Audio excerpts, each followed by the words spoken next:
Youth Congress സംസ്ഥാന അധ്യക്ഷൻ രാഹുൽ മാങ്കൂട്ടത്തിന്റെ അറസ്റ്റിൽ പ്രതിഷേധം കടുപ്പിച്ച് കോൺഗ്രസ് സംസ്ഥാന വ്യാപകമായി പോലീസ് സ്റ്റേഷനിലേക്ക് ഇന്ന് മാർച്ച് നടത്തും. KPCC ഇന്ന് സമരജ്വാലയും സംഘടിപ്പിക്കുന്നുണ്ട്. രാഹുൽ മാങ്കൂട്ടത്തിന്റെ ജാമ്യാപേക്ഷ സെഷൻസ് കോടതി ഇന്ന് പരിഗണിച്ചേക്കില്ല.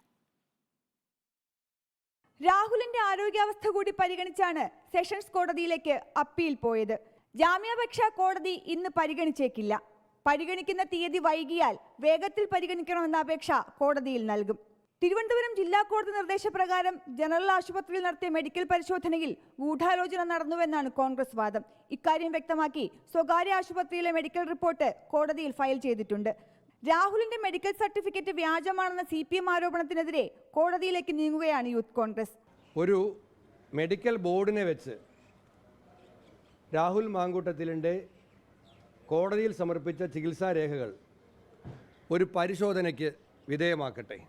നിയമ നടപടിക്കൊപ്പം സമരവും തുടരും. ഇന്ന് കൊല്ലം, ഇടുക്കി, വയനാട് ജില്ലകളിൽ ജില്ലാ ആസ്ഥാനങ്ങളിലേക്ക് യൂത്ത് കോൺഗ്രസ് മാർച്ച്. വെള്ളിയാഴ്ച കാസർഗോഡ്, കോട്ടയം, കണ്ണൂർ, ആലപ്പുഴ ജില്ലകളിൽ. ശനിയാഴ്ച എറണാകുളം, പത്തനംതിട്ട, പാലക്കാട് ജില്ലകളിലും തിങ്കളാഴ്ച തൃശൂർ, മലപ്പുറം, കോഴിക്കോട് ജില്ലകളിലും പ്രതിഷേധ മാർച്ച് സംഘടിപ്പിച്ചിട്ടുണ്ട്. രാഹുലിന്റെ അറസ്റ്റിൽ പ്രതിഷേധിച്ച് KPCC സംഘടിപ്പിച്ചിട്ടുള്ള പ്രതിഷേധ ജ്വാല ഇന്നാണ്. സംസ്ഥാനത്തെ എല്ലാ പോലീസ് സ്റ്റേഷനുകളിലേക്കും കോൺഗ്രസ് പ്രവർത്തകർ മാർച്ച് സംഘടിപ്പിച്ചിട്ടുണ്ട്. Reporter PR Praveena, in reporter, Thiruvananthapuram.